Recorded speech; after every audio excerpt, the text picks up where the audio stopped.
The glass doors of Whitmore and Sterling Private Bank reflected nothing but cold perfection. Marble floors, chrome fixtures, the kind of silence that money buys. It was 2:47 p.m. on a Tuesday when Barnaby Lewis pushed through those doors, and the temperature in the room seemed to drop. He was 73 years old. His military-issue field jacket had seen better decades. Olive drab faded to something closer to ash. Patches sewn over patches.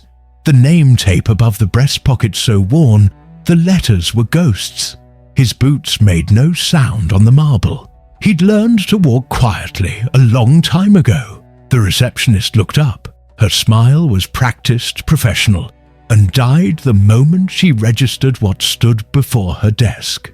Her eyes flicked from his face to his jacket, to the canvas bag slung over his shoulder, the kind that hadn't been issued since Vietnam. "Can I help you?"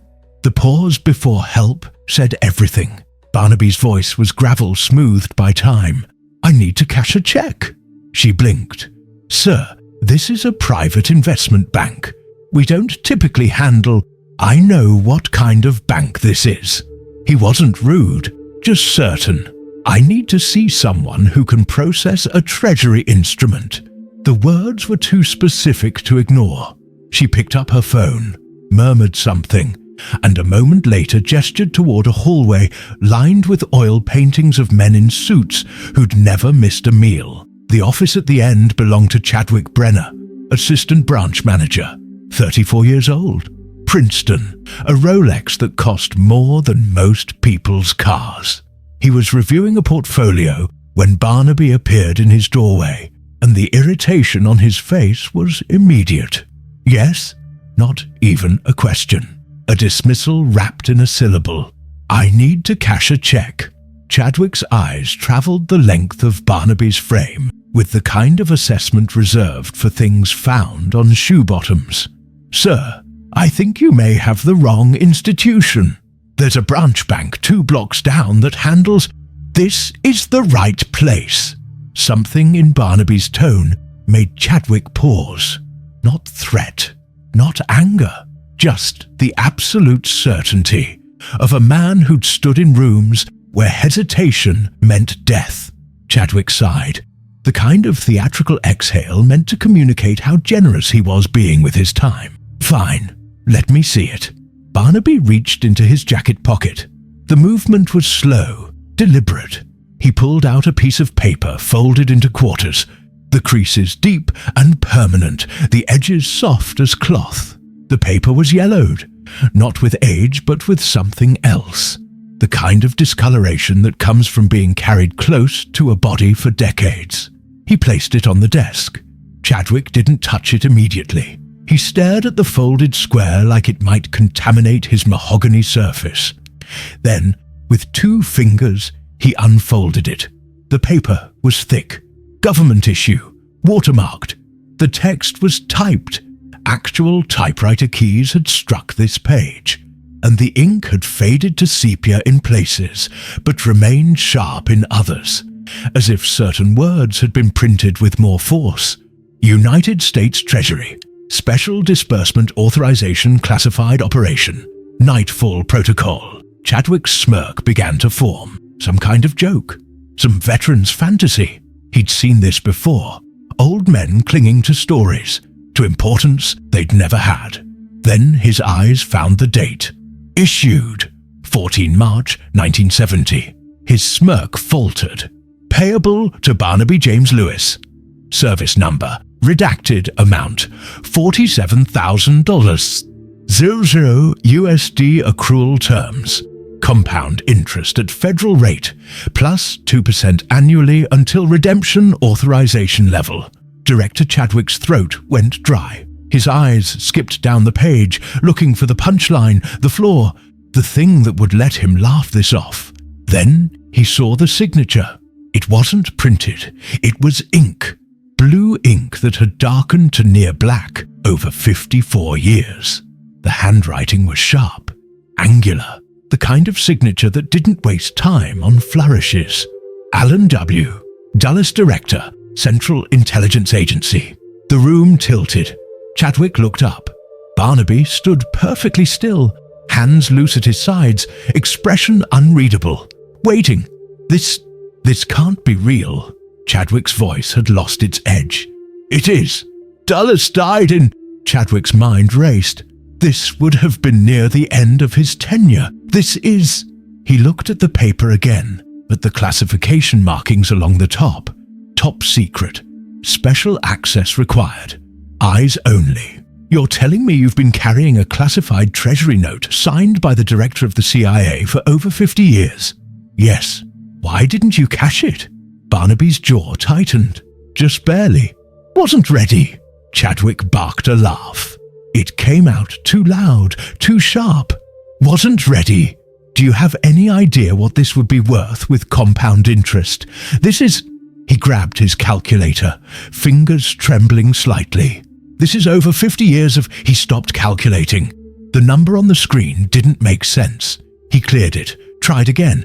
$47,000 principal, 5% annual compound interest, 54 years. The calculator showed $640,827 and Chadwick's hands went cold. This is a joke. He stood up. I don't know where you got this, but it's real. Barnaby's voice didn't rise. And you're going to process it. I'm going to do no such thing. Chadwick reached for his phone. Security. Before you do that, Barnaby said quietly, you might want to enter the instrument code into your system. Chadwick froze, finger hovering over the intercom button. What? Bottom left corner, the alphanumeric sequence. Enter it into your treasury verification system. Chadwick looked down. There, in tiny print barely visible against the aged paper, Inesta code, TS 1970, NF047 Dulles. His hand moved to his keyboard before his brain caught up. He pulled up the Federal Treasury Verification Portal, something he'd only used twice in his career, both times for estate settlements involving war bonds. He typed in the code. The system thought for 3 seconds. Then the screen went white. A new window opened. Black background, red text. Alert, priority level 1. Instrument detected classification. Top secret. Special access required operation. Nightfall protocol. Status. Active contact Treasury Department. Immediately do not discuss with unauthorized personnel. A phone number appeared. A Washington, D.C. area code. Chadwick's face had gone from pink to white to grey. He looked at Barnaby. What the hell is this? It's exactly what it says it is. Nightfall protocol. I've never heard of... You wouldn't have. Chadwick's hand shook as he picked up his phone. He dialed the number. It rang once. Treasury Special Instruments Division. This is Officer Kellerman. The voice was clipped. Federal, no nonsense. Yes, my name is Chadwick Brenner. I'm calling from Whitmore and Sterling Private Bank in instrument code, please. Chadwick read it off. Silence, then typing, then more silence. Is the bearer present? Yes. Put him on. Chadwick held out the phone. Barnaby took it. Lewis.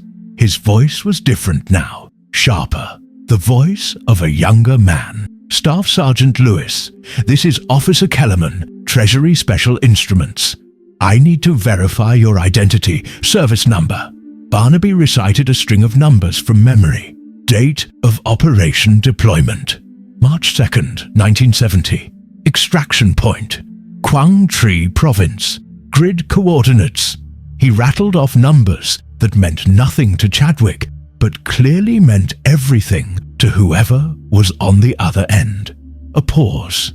Then, identity confirmed.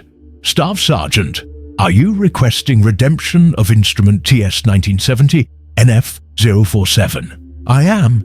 Understood.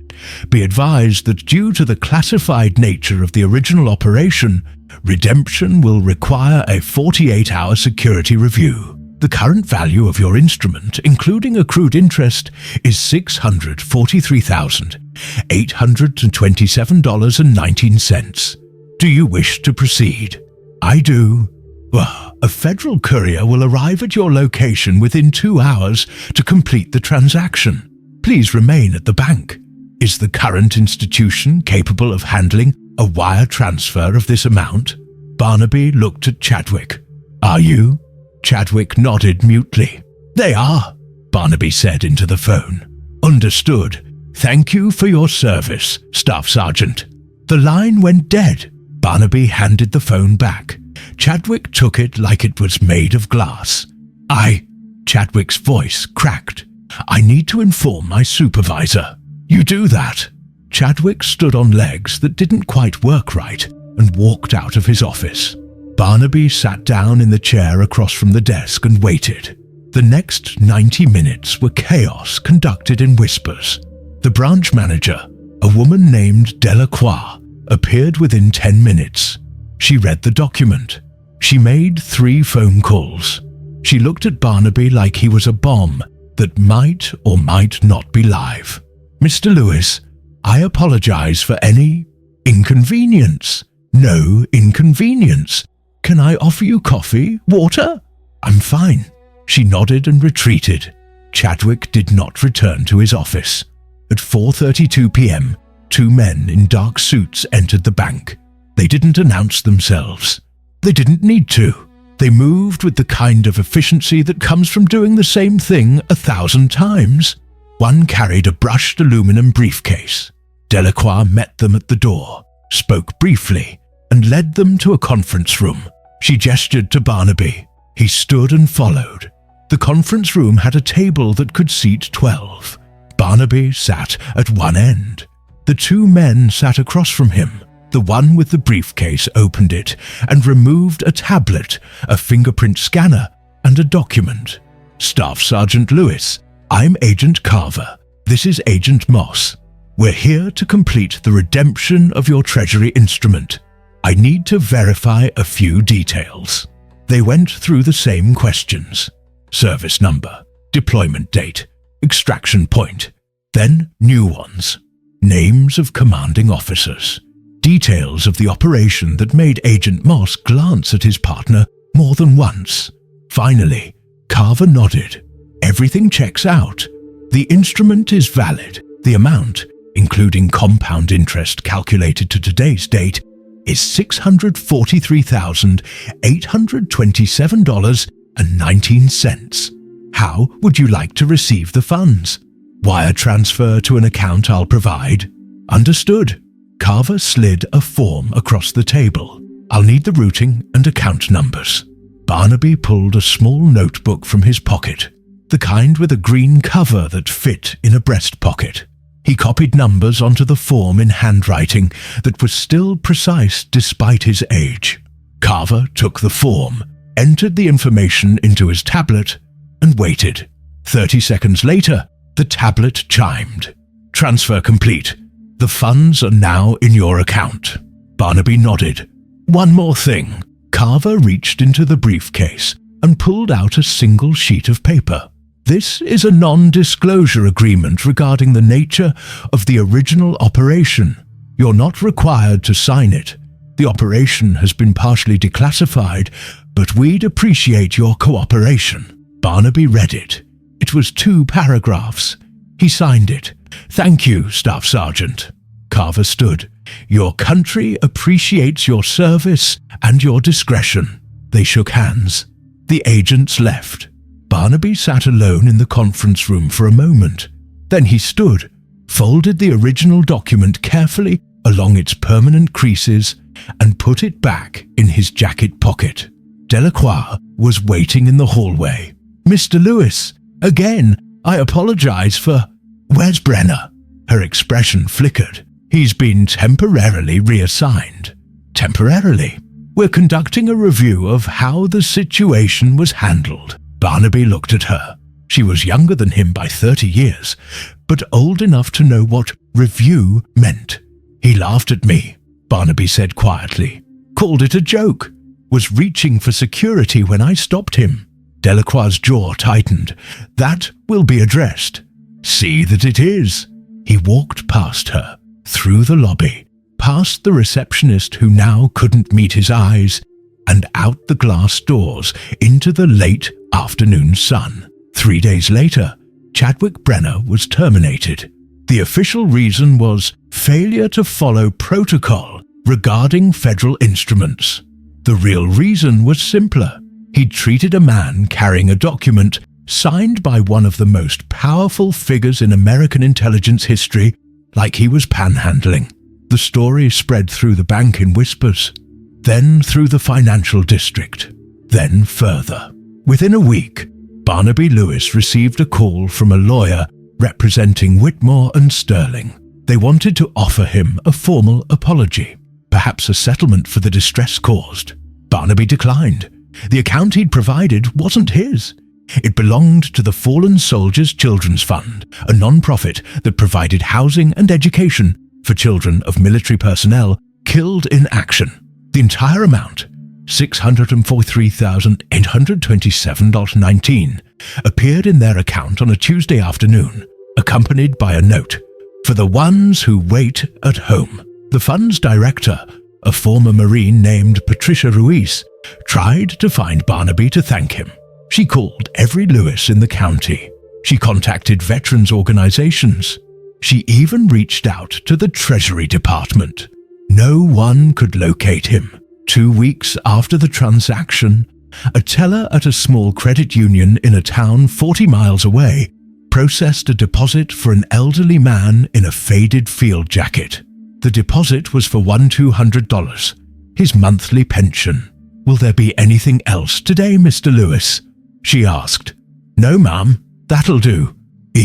He walked out into the parking lot, climbed into a 1987 Ford pickup with rust on the wheel wells and a POW MIA sticker on the bumper, and drove away. The check, the real one, the one that had survived 54 years in his pocket, remained folded in his jacket.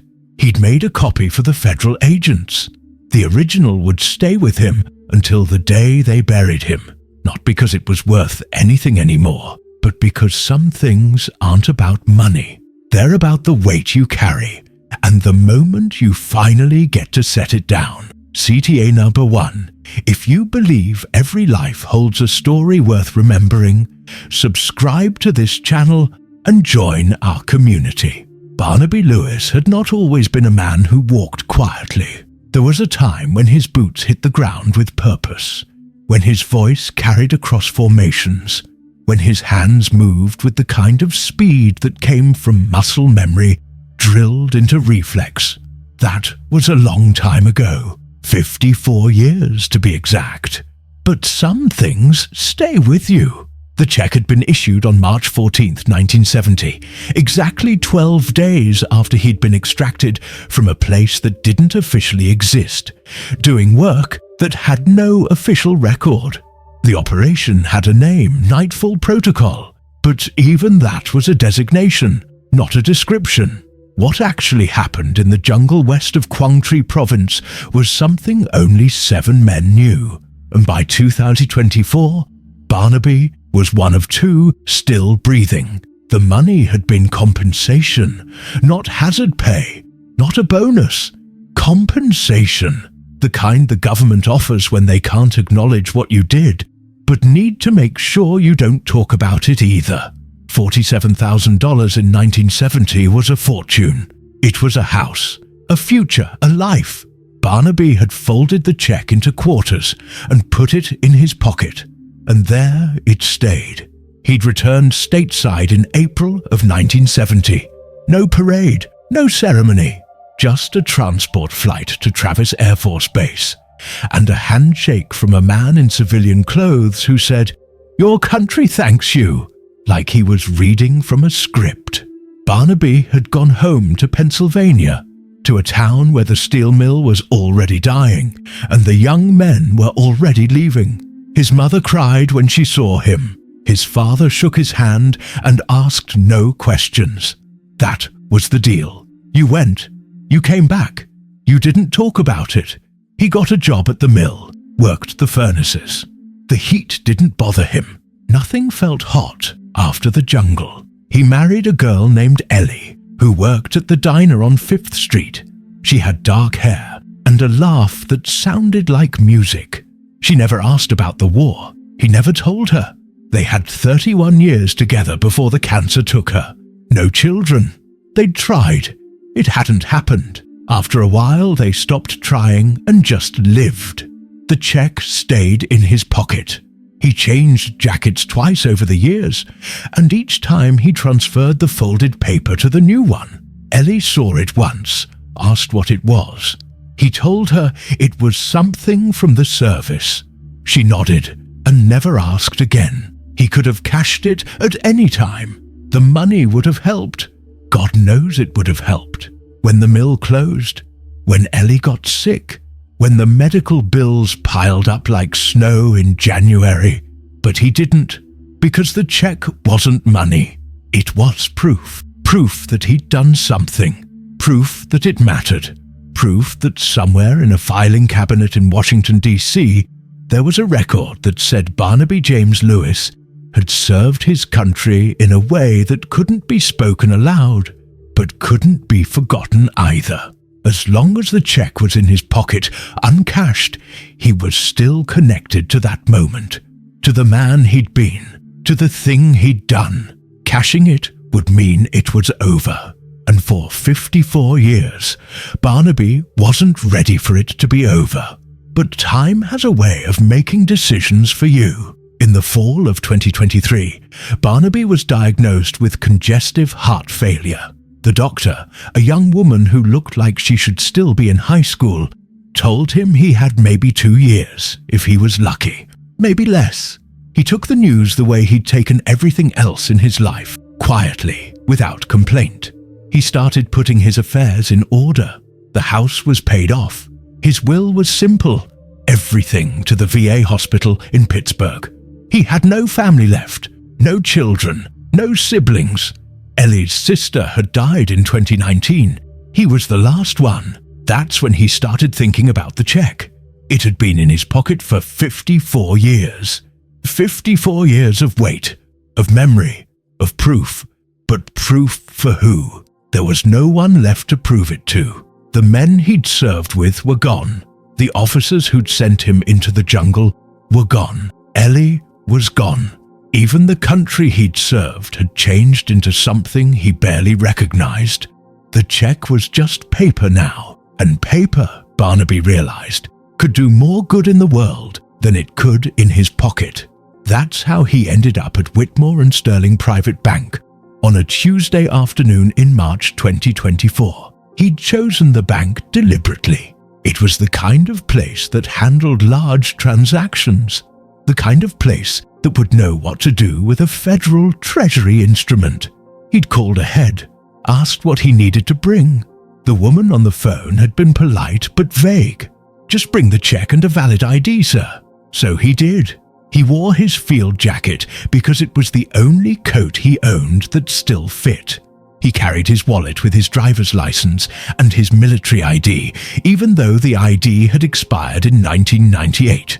He walked into the bank at 2:47 p.m. because that's when the bus dropped him off. And he met Chadwick Brenner. Chadwick Brenner had never served a day in his life. Not military, not civil, not anything that required putting someone else's needs before his own. He'd been raised in Greenwich, Connecticut, in a house with 7 bedrooms and a pool. He'd gone to Choate, then Princeton, then Wharton for his MBA. His father was a hedge fund manager.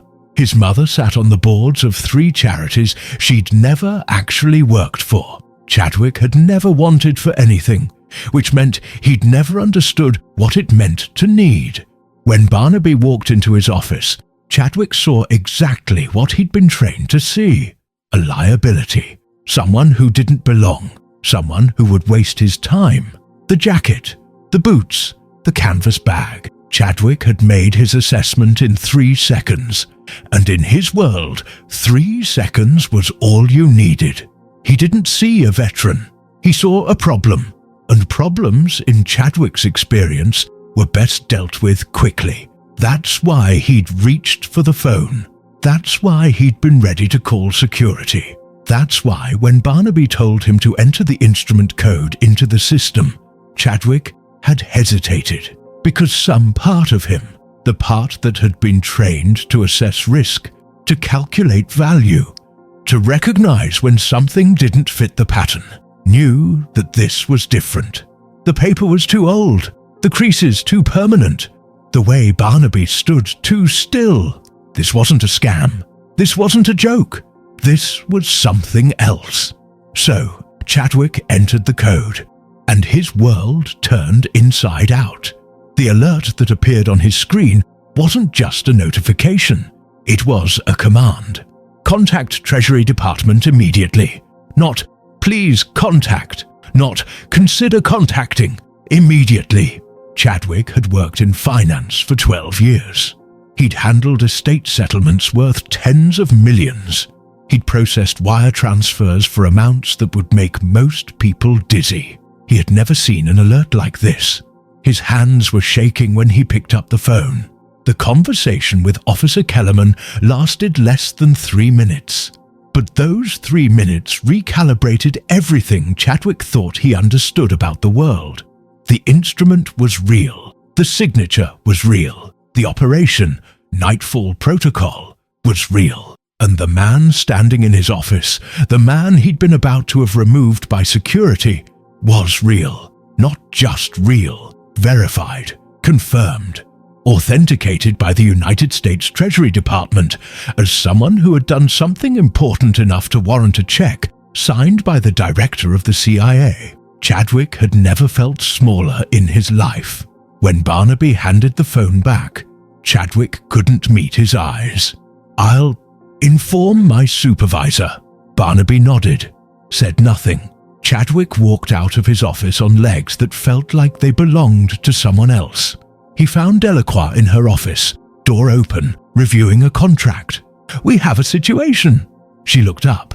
"What kind of situation?" "The kind that involves the Treasury Department and a classified military operation from 1970.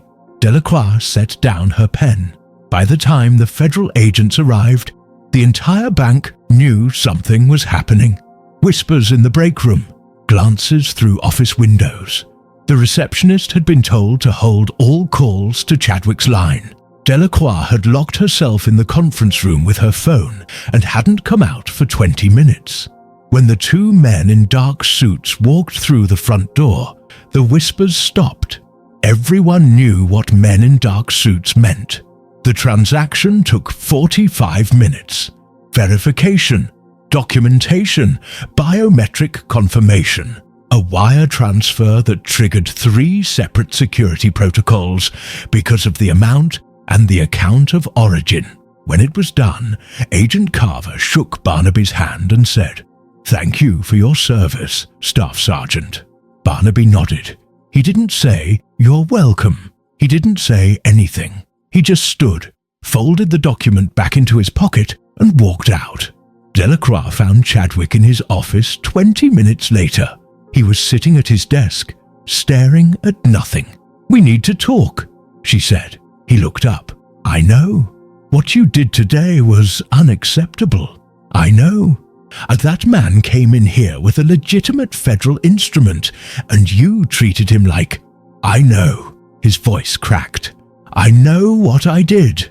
Delacroix studied him. She was 53 years old. She'd worked in banking for 30 years. She'd seen every kind of mistake a person could make. But this wasn't a mistake. This was a failure of character. "You're suspended pending review," she said. 2 weeks, without pay. Chadwick nodded. "And Chadwick?" He looked up. "If I ever see you treat another client that way, you won't get a suspension. You'll get a termination. Do you understand?" "Yes." She left. Chadwick sat in his office until the sun went down. The review took 3 days. They interviewed the receptionist, the teller who'd seen Barnaby walk in, Delacroix, the federal agents who provided a written statement. The conclusion was unanimous. Chadwick Brenner had failed to perform his duties with the professionalism expected of a Whitmore and Sterling employee. More than that, he had demonstrated a bias that was unacceptable in any context, let alone one involving a veteran and a federal instrument. The termination letter was delivered on a Friday. Chadwick read it twice. Then he cleaned out his desk and left. He tried to find another job, but the financial world is small and word travels fast. Within 2 weeks, every recruiter he contacted had heard the story, not the official version, the real version. He laughed at a veteran, called his check a joke, almost had him thrown out. No one wanted to hire someone with that story attached to their name. By the end of the month, Chadwick was working at his father's firm, in a back office, processing paperwork. It was the kind of job they gave to people they couldn't fire, but didn't trust. He lasted 6 months before he quit. Barnaby never knew about any of it. He didn't follow up, didn't ask, didn't care. The transaction was complete. The money was where it needed to be. That was all that mattered. He went back to his life, which at 73 wasn't much. He lived in a small house on the edge of town. 1 bedroom, 1 bathroom, a kitchen with a table for one. The house had been Ellie's before they married, and he'd kept it exactly the way she'd left it. Same curtains, same dishes, same photographs on the wall. He spent his days reading, watching the news, taking walks when his heart allowed it. He didn't have friends, not really. The men he'd known from the mill were gone. The veterans groups met on Tuesdays, but he never went. He didn't like talking about the war. He was alone, but he'd been alone for a long time. He was used to it. The call from Patricia Ruiz came 3 weeks after the transaction. He almost didn't answer. He didn't recognize the number, but something made him pick up. "Mr. Lewis, yes, my name is Patricia Ruiz. I'm the director of the Fallen Soldiers Children's Fund." Barnaby said nothing. "I'm calling because we received a very large donation last month, over $600,000. The transfer note said it was from you." "It was." Her voice wavered. "Mr. Lewis, I don't know how to thank you. That money will change lives. It will house children, feed them, educate them. It's—" She stopped. "Why?" Barnaby looked out the window. The sun was setting. The sky was orange and purple. "Because they're waiting," he said quietly. "Waiting for someone to come home. And sometimes no one does." Patricia was silent for a long moment. Then, "I'd like to meet you, to thank you in person." "That's not necessary." "Please, ma'am, I appreciate the call, but I don't need thanks. Just make sure the money goes where it's supposed to." "I will. I promise. That's all I need." He hung up. Patricia tried to find him anyway. She called every Lewis in the county. She contacted the VA. She even hired a private investigator. But Barnaby James Lewis had spent 54 years being invisible. He knew how to stay that way. CTA Nutter 2. If this story touched your heart, click like and subscribe to honor those who served. The house was quiet. It was always quiet now. Barnaby sat in his chair by the window and watched the street. A car passed, then another. A dog barked somewhere in the distance. He reached into his jacket pocket and pulled out the check.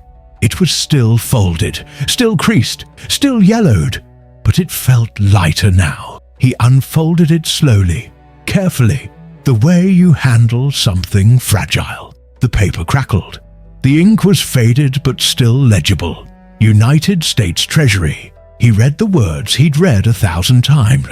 Payable to Barnaby James Lewis. He traced the signature at the bottom with one finger. Alan W. Dulles. He'd met Dulles once, briefly, in a room with no windows.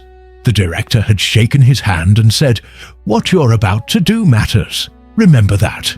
Barnaby had remembered. For 54 years, he'd remembered. He folded the check again, put it back in his pocket. It wasn't proof anymore. It was just paper, but it was his paper, and he'd carry it until the day they put him in the ground. Spring came. The trees budded. The air warmed. Barnaby's heart didn't improve. But it didn't get worse either. He took his walks, read his books, watched the world turn. In May, he received a letter. It was from the Fallen Soldiers Children's Fund. Inside was a photograph. It showed a group of children standing in front of a new building. The sign above the door read, Lewis House. There was a note. Mr. Lewis, thanks to your generosity, we were able to purchase and renovate this home. It will house 8 children of fallen soldiers. They will have beds, meals, stability, hope. We named it after you. Thank you for giving them a future. With gratitude, Patricia Ruiz Barnaby stared at the photograph for a long time. Then he put it on the mantel next to the picture of Ellie. He died on a Tuesday in November. Congestive heart failure, peacefully, in his sleep. The funeral was small. A handful of people from the VA. A neighbor who'd sometimes brought him groceries. Patricia Ruiz, who'd driven 2 hours to be there. They buried him next to Ellie. The headstone was simple. Barnaby James Lewis. Staff Sergeant, U.S. Army, 1951-2024. He carried the weight. When they went through his belongings, they found the check. Still folded, still in his jacket pocket. Patricia held it carefully, like it was made of glass. What should we do with this? The VA representative asked. Patricia looked at the signature, at the date, at the name. We frame it, she said, and we put it in Lewis House, so the children know who gave them a home. The check hangs in the entryway now, encased in glass, mounted on the wall. Beneath it a plaque. This check was carried for 54 years by Staff Sergeant Barnaby Lewis. He cashed it not for himself, but for you. Remember his name, honor his service, live the life he made possible. Children pass it every day. Most don't stop to read it, but some do. And when they ask what it means, they're told the story about a man who carried proof of his service for 54 years. About a bank manager who learned too late what respect means. About a check that was never about money. It was about weight, and the moment you finally get to set it down. If you believe every life holds a story worth remembering, subscribe to this channel and join our community.